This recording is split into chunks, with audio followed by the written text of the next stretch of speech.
All right, lesson 2, unit 6. 6? Yes, 6. We are talking about inverse functions and relations. Let's just dive right in. So the first thing we're going to hit is some notation. This is still probably a review this lesson, more or less, from Algebra 1. But the first thing we're going to talk about is inverse for notation. So if we have function f of x, then its inverse is f negative 1 of x, right? And so that's how we denote that this is the inverse of that, right? Easy peasy. So we define, there's actually 3-ish ways that we define inverses, and I'll kind of give you the condensed, like, it just, all of this just means this little thing here in a second. But two relations are inverses if and only if whenever one relation contains the elements AB, right, like XY, but AB, the other relation contains the element BA. So the function has AB, and then the inverse has BA, and that's for all values of A and B. I'll give it a little more clear here in a second.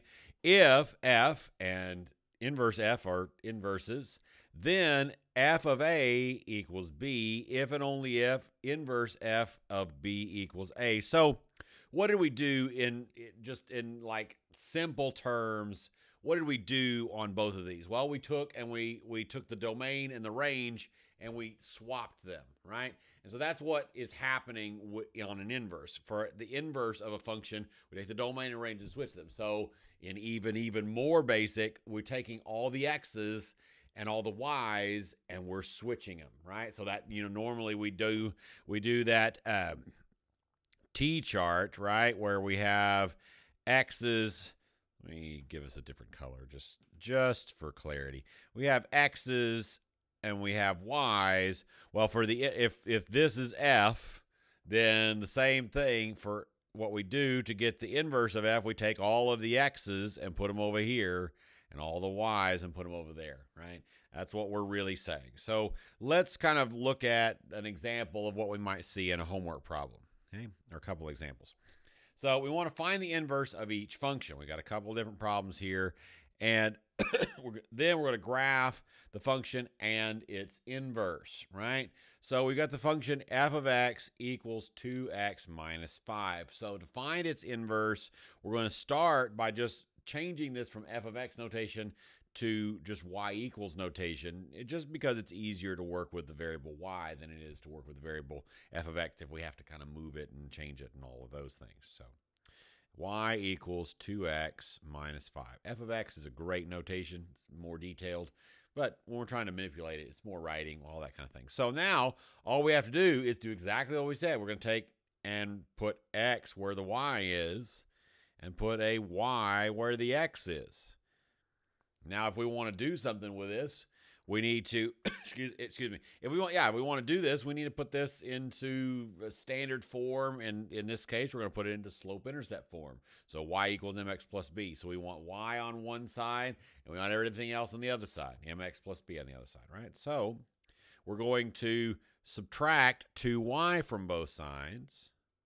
Actually, you know what would be faster is if we add 5 to both sides. Right? It cancels over here. Now we've got x plus 5 equals 2y, right? So now we just got to get rid of that 2. So to get rid of that 2, I don't feel like my brush, no, it is. I feel like I'm writing big. I don't know. Divide by 2, and we got to divide everything by 2. So it cancels over there, leaving us with, now I'm going to rewrite this as, I'm going to go ahead and kind of combine a couple things, as the inverse of f of x, which is this y, right, equals, thought I was going to sneeze. We'll see. To be continued. F of x equals 1/2 x. Where did that come from? X divided by 2, right? There's an invisible 1 right there. 1/2 x. Plus 5/2. I'm going to write 5/2 as 2.5 because that's easier to graph, right? So if we want to graph the original function and its inverse. I've got these little tiny graphs here. I'm going to graph these. So graph the original function. We would, let's do that in yellow. How about, right? We would go down 1, 2, 3, 4, 5 and put a dot. And then we would count up 1, 2 over 1, right? And then we would connect the dots. And I'm going to make an effort to up 2 over 1, 2 over 1, 2 over 1, 2 over 1, 2 over 1, right? Something like that. So there we go. That's the original. I'll go back to this pink color that I used for the inverse. So we're starting at up 1, 2 and a half.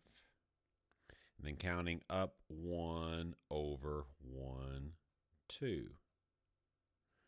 Up 1 over 2.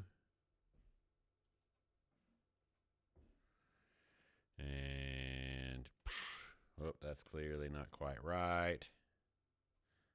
That's probably close enough. I don't really have a straight edge. We're going to go with that. That look good? More or less? Great. We love it. I'm going to ask you to notice something in a minute. We'll get this other one on here, and then we'll see if we notice a thing that's happening. So this guy, we're going to follow the same steps, right? So this one, we're going to change it to y equals x squared. Same steps. We're going to switch the x and the y. So turn this into x, this into y. Now we need to solve for y. So what's attached to the y? The squared. So when we take the square root of this, remember, we get plus or minus, right? So this one turns into inverse of f of x equals plus or minus the square root of x. All right, so if you'll remember from way back when we talked about parent functions and all of that jazz, I'm going to do this one in green, but the square root function is something that looks like this, right? That's a square root function, right? Easy peasy, lemon squeezy. We could plot a few points and remember that and all those things, but I'm just going to give it to you. So in the x squared is just a parabola opening up. It's the parent function of quadratics, right? So it looks like this. So he looks like this. He doesn't actually have whatever's happening there, but you know, that's the best I could do at the moment. So then this one, the positive one, would look like this, and then the negative one would look like this. Now, with these examples notated up here, I'm going to have us note something. If I was to add to this graph, and I'll kind of dot it in here, if I was to add y equals x to this one, and if I was to add y equals x to this one, so just the parent, linear parent, right? What do you notice about the function and its inverse? Oh, wait. What do you notice? Something. I don't know. Is that clever? Probably not. It's fine. No big deal. What you should notice, or what you could notice, maybe is a better word, is that if you turn that 45 degrees, you can see that the function and its inverse are reflections, so flipped over the line y equals x. So graphically, inverses are always a reflection over that line y equals x, which is even going to tie into something else in a minute. And it all kind of meshes together. Math does make sense. It does. It's a lot, so there's a lot to remember, but it does make sense. All right, let's look at the next thing. So, next thing in here is the horizontal line test. We've heard about the vertical line test. What does the vertical line test do? The vertical line test lets us know that it's a function, right? Oops. So if it passes the vertical line test, which this guy does, the vertical line test said that it's if as you move your vertical line across, if it only ever touches the relation in one place, then it's a function, right? That's the vertical line test. So what is the horizontal line test? Well, the horizontal line test is a function f has an inverse function. That's a key word there. Because every function f has an inverse relation. It's just not always a function, right? Function, we've talked about that before. Function is a relation which for every element of the domain, it only has one range output, right? The domain doesn't repeat. All the different ways we remember what a function is, right? So it has an inverse function, f, the -1, if and only if each horizontal line intersects the graph of the function in at most one point. So it's the same idea, but it's for its inverse. So instead of the vertical line test, we've got the horizontal line test. So as we run our pencil or our ruler or whatever horizontal line we're going through this, it only touches the function in at most one place all the way through. So that tells us that this pink, probably exponential functions, what it kind of looks like to me, it does have an inverse, I should say, that is a function, right? So that's what the horizontal line test tells us. Let's do another example. So we're going to find the inverse of f of x equals x squared minus 6x plus 8, then graph the function and its inverse. If necessary, restrict the domain of the inverse so that it is a function. So this guy, if we're to graph it, let's see, does this factor 4 and 2? Yeah, so it does. I'm going to real quickly do the graph the function part. I say real quickly. There's no reason to go real quickly. There's no reason to stress. We're doing fine. We're doing really great at this point. So to graph this function, we've learned a lot of different things, ways we can get some information from this, but coming off of roots and zeros and stuff, I think starting with the vertex and then it's zeros and the y-intercept. I think getting those three pieces on there are a great way to kind of sketch the graph. If we add the word sketch, I think that's probably even a better term here. So f of x equals x squared minus 6x plus 8. To graph this, let's find the vertex. So the vertex form would be x equals the opposite of b over 2a, remember, right? So that should be equals, thank you. The opposite of b is -6 over 2 times a is 1. So the x part of the vertex is, excuse me, this turns into positive. We got to ka-chink that, right? So 6 divided by 2 is, in fact, 3. So this turns into a positive 3. So that gives us the x part of the vertex, right? We're getting all those cobwebs off and dusted and all the things. So let's do f of 3 to tell us. We could do that with synthetic substitution if we wanted. In fact, why not? Let's do it. We've been learning that. Let's do synthetic substitution. So to find f of 3, we're going to do synthetic substitution here, just like the last unit. So 3, and then we're going to do it 1, -6, and 8. Bring down the 1. 1 times 3 is 3. -6 plus 3 is -3. -3 times 3 is -9, so it's -1. So the vertex is at -1, 3. I'm going to go ahead and pot that over here. So -1, 1, 2, 3. Great. This opens up. Is that right? That -1, 3, and this opens up, so it doesn't actually have any roots. I'm going to pause just to save us all some time. So I messed up, obviously, right? This is x equals, right? And then substituting it back in, the f of 3 would be y.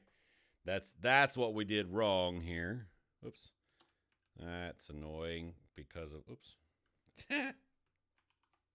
because of all the things. There we go. Erase that. Great. So this is actually 3, -1. Because how I built this file, that's going to be annoying because we're going to end up erasing some of our grid, but that's fine. We'll all live with it. There'll be some weird hole in the graph. It's a black hole. It's a time warp. I don't know. Something's happening. So how about at 1, 2, 3, -1? So down here. And I just now, to find the zeros, because I thought it factored when I was looking at it in my head earlier. I was like, yeah, it's going to factor beautifully. And it does. It factors. This guy factored. X and X, 4 times 2 is 8, and -4 plus -2 is -6. It's great. It factors. So there's our zeros. Now, remember, I'm going to go ahead and do this all the way out because I had this mistakes made on this on my last test. So that we gave. So to actually find the zeros, we've got X minus 4. We put a 0 in for Y, right? And we set each factor equal to 0, so X minus 4 equals 0, and X minus 2 equals 0. So when we add 4 to both sides and add 2 to both sides over here, the sign flips, right? So I had some people making that mistake on my last test a few times. I saw it with a few different people, and so it's not going to be that sign once you actually set it equal to 0 and then solve. It's going to be the opposite sign.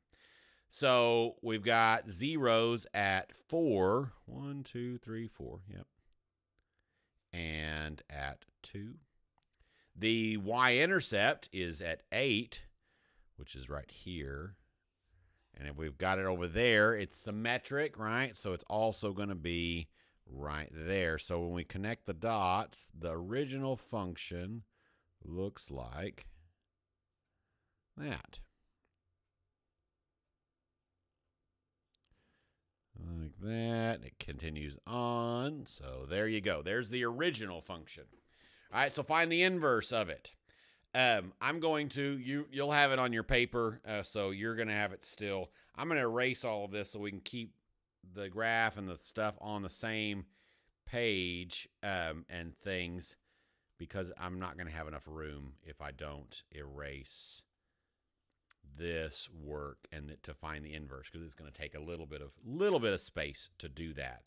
So to find the inverse, we're going to change it to y equals not notification.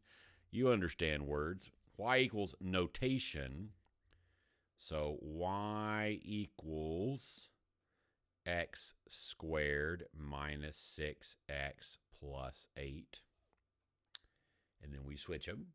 And you're going to note, right, that when we switch them, you got to switch both, right? Both of these x's have got to turn into y's. That's very important. It's not just one of them. So x equals y squared minus 6y plus 8.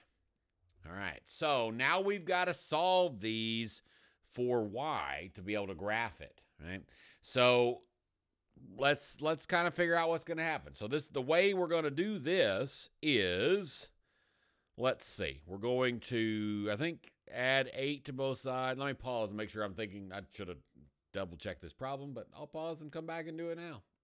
Yeah, I was right. So yes. So we're going to add 8 to both sides. So we only have one variable on the one side. Right?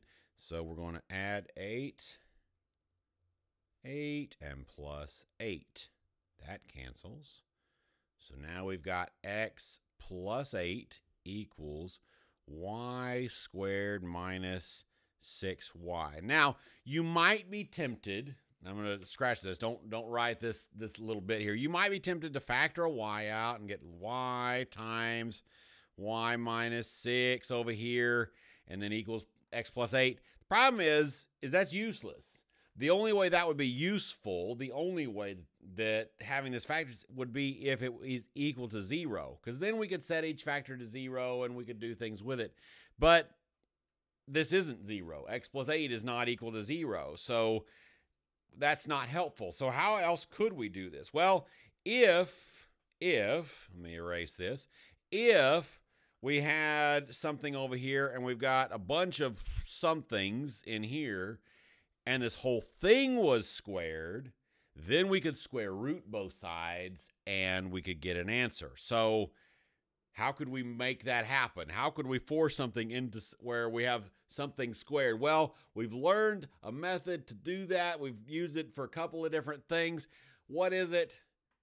Completing the square, right? So if we complete this square, then we can, in fact, factor it into a squared thing and go on from there. So let's complete the square. So remember, for completing the square, what do we need to do? Well, we need to find the green part, right? So that is b divided by 2 squared. So -6 divided by 2 squared, right? So -3 squared. So 9. So if we add 9 here, and if we add 9 to this side, we've got to either subtract it off the same side or, like we're going to do in this case, add 9 to this side as well, right? So now let's clean up here. Over here, we've got like terms, right? We've got the 9 and the 8. So 9 plus 8 is 17. So we've got x plus 17.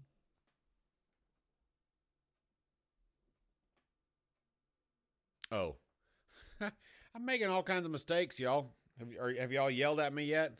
That doesn't make any sense. How about -8? -8 and -8, which would make this, of course, a -8. Like, there's no way we're stuck graphing something with 17. That's not going to fit on our pretty graph. So 9 plus -8 is 1. Great. Now this will factor, and remember, when completing the square, it always factors into the x and then this, or in this case y, it's not x, but y minus 3. It's always this one, right? It's always that b divided by 2 squared, right? Easy peasy, lemon squeezy. We're not done, but we're getting closer, right? So how do we get rid of this square? Well, since the entire side is squared, just like I was alluding to earlier, we can take the square root of both sides. We take the square root of both sides, we have to do plus or minus, right? So this is going to be the plus or minus the square root of x plus 1 equals y minus 3. We've got to get rid of that 3. We got to add 3 to both sides. I did it right this time. I did. Great. Okay. Plus 3, plus 3. That one cancels out. So we can go ahead and convert back to f of x notation because y is going to be by itself. So the inverse of f of x equals plus or minus the square root of x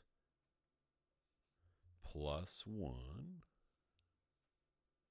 plus 3. Great. So let's think about this domain restriction thing, whatever else, so that it is a function. So if I graph both of these, this is a square root, this is a square root function, and I'm getting a real loose sketch of this, and I'm not going to worry about plotting points and whatever else. The parent function, remember, square root function is half a parabola, so it'll go through 1, 1, and it'll look something like that, right? That's the parent function. So this one is shifted to the left. Remember, inside the parentheses is opposite. Shift to the left 1 and up 3. So it would be left 1 and up 3. So it would be something like this, right? This would be what the positive version would be. But if I graph the whole thing, I'm going to undo a lot of this here in a second. If I graph the negative version, then it's not a function anymore, right?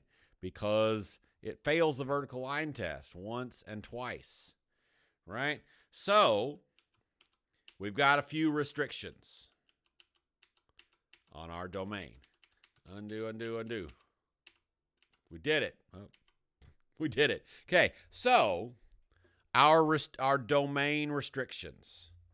Our domain restrictions.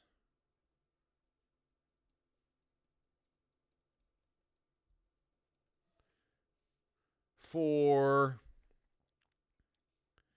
the inverse of f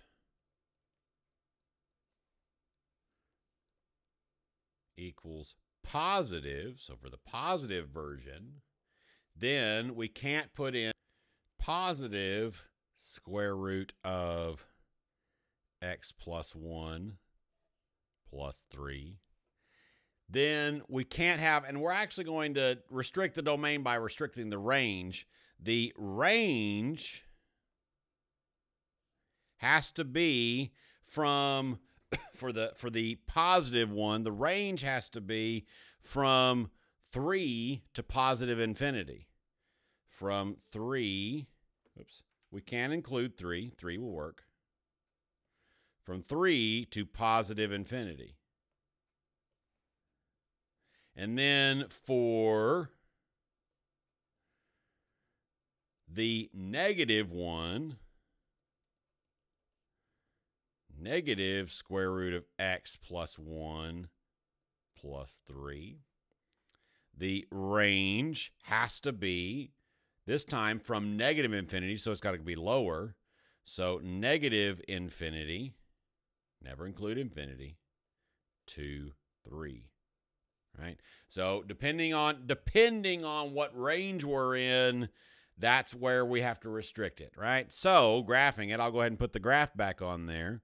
It's going to look like this. We could plot some points. We're going to actually talk about graphing square root functions here pretty soon. I think we are. We've already really kind of talked about the basics before in an earlier unit. So we've talked about this much, right? Being able to use the parent to get something that approximates it, right? There we go. So the positive version, I should have done slightly different colors or something, but the positive version is up here and the negative version is down here. And if we restrict it one way or the other, then we get a function. Otherwise, we get just a relation and not a function. Okay. Next thing is, the last thing I should say, it'll make us all feel better about our lives.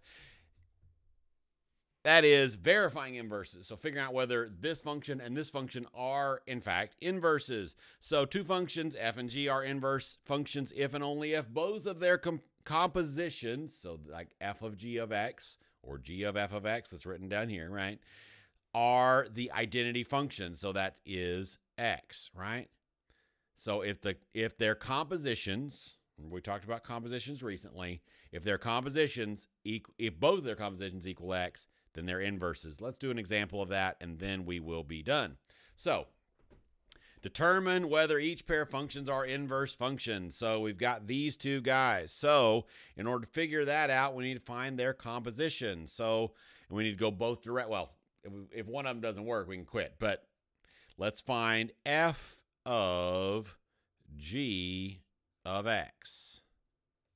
All right, so we're going to take and put g of x into f of x. Right? So we're going to write f of x with parentheses where the x is, plus 9. That's this one, right? And then we're going to take and put this one inside of it. So 1/3 x minus 3. And then we're going to simplify that on down. So we're going to distribute the 3. 3 times 1/3 x equals x. That's a good sign so far. 3 times negative 3 is negative 9 plus 9. Negative 9 plus 9 cancels.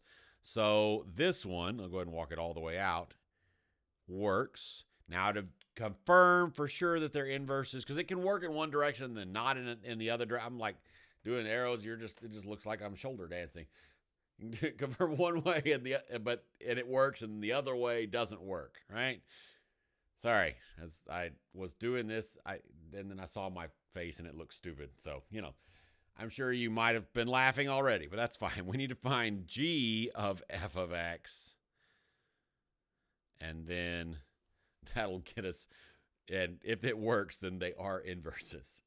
Great. So we're going to write G with parentheses where the X is times, and then minus 3. That's G of X with parentheses there. We're going to put F of X inside. So 3X plus 9. Then we'll distribute. Looking good. 1/3 of 3X is X. 1/3 of 9 is 3. So plus 3 and then minus 3. That's going to work as well. That's great. Equals X. So inverses. Yay, right? So that works. So let's see if these are inverses doing the same thing. So let's start by finding F of G of X equals, so we're going to write F, the function F, with parentheses. So 4 times, don't forget to put the squared on. Little things like that are easy to make a mistake of. And we're going to put G of X inside of there. So 2 times the square root of X. So now we got to simplify this. So remember, when we've got a product raised to a power, we kind of distribute that exponent in there. So the 2 gets squared. So 2 squared is 4. And then square root of X squared. The square and square root cancel, leaving us with just X. 4 times 4 is 16. 16X does not equal X. Therefore, not inverses.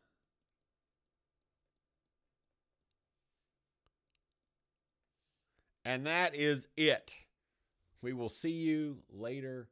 Have a great, grand, glorious day. Hope you all are wonderful. Bye-bye.